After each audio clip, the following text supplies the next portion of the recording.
c'est un travail démocratique, effectivement, élu du Parti socialiste à la mairie comme à l'agglomération. Je travaille d'abord sur les dossiers, parce que la responsabilité d'un élu, c'est d'abord d'agir pour ceux qui ont voté pour nous. Et en cela, je tiens à travailler sur tous les dossiers, apporter nos propositions sur chacune des délibérations concrètes qui nous sont proposées, lors des conseils municipaux comme lors des conseils d'agglomération.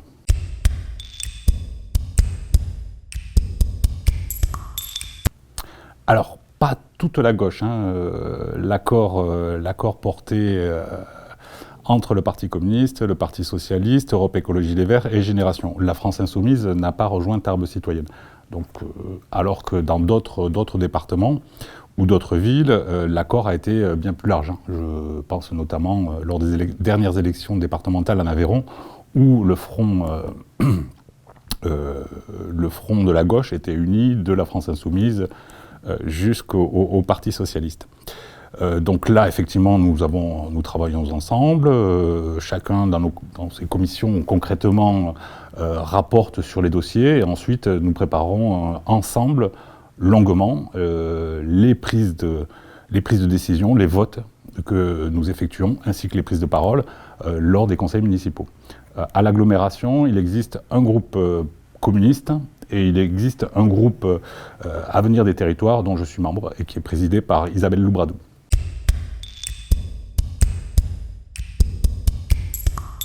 Il y a, je pense, plusieurs explications. La première, c'est l'effet des sondages. Si on regarde aujourd'hui les sondages pour les élections présidentielles, et il y en a quasiment tous les jours, la gauche est à un étiage de entre 35 et 38%, grosso modo. Et puis, il y a la dynamique de l'offre politique, d'une pratique. Je songe notamment au bilan de Carole Delga localement, ou des maires socialistes qui ont été réélus lors des dernières élections municipales. Il y a cette offre progressiste et émancipatrice que porte le Parti socialiste, veut dire qu'on peut encore réunir une majorité en France, sur l'ensemble des élections. J'en veux pour preuve les dernières élections législatives en Allemagne, où le candidat social-démocrate est arrivé en tête, alors qu'il n'était pas favori, mais son offre politique pour l'avenir de l'Allemagne a fait qu'une majorité d'Allemands se sont retrouvés dans ce bilan. Donc voilà, nous nous concentrons sur l'offre politique, l'avenir d'un territoire ou l'avenir du pays, puisque nous sommes à l'approche des élections présidentielles.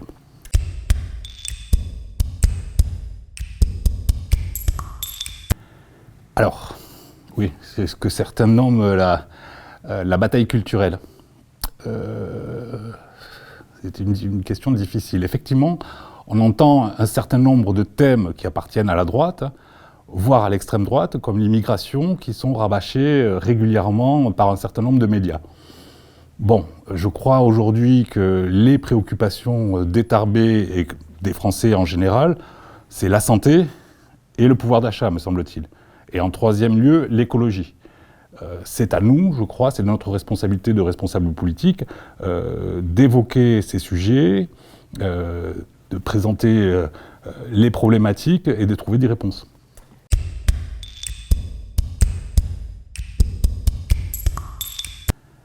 Effectivement, en 2017, Yannick Jadot s'était retiré au profit de Benoît Hamon.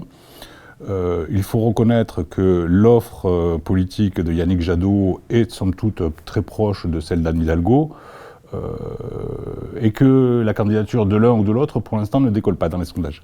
Bon, mais encore une fois, si on en revient à l'expérience de 2017, on a constaté que les intentions de vote ne s'additionnaient pas. Donc je crois encore une fois que c'est le projet pour l'avenir de la France qui fera la différence entre l'un et l'autre. Même si on peut espérer qu'il puisse y avoir un accord entre les candidats, et notamment un accord de gouvernement pour l'après-présidentiel.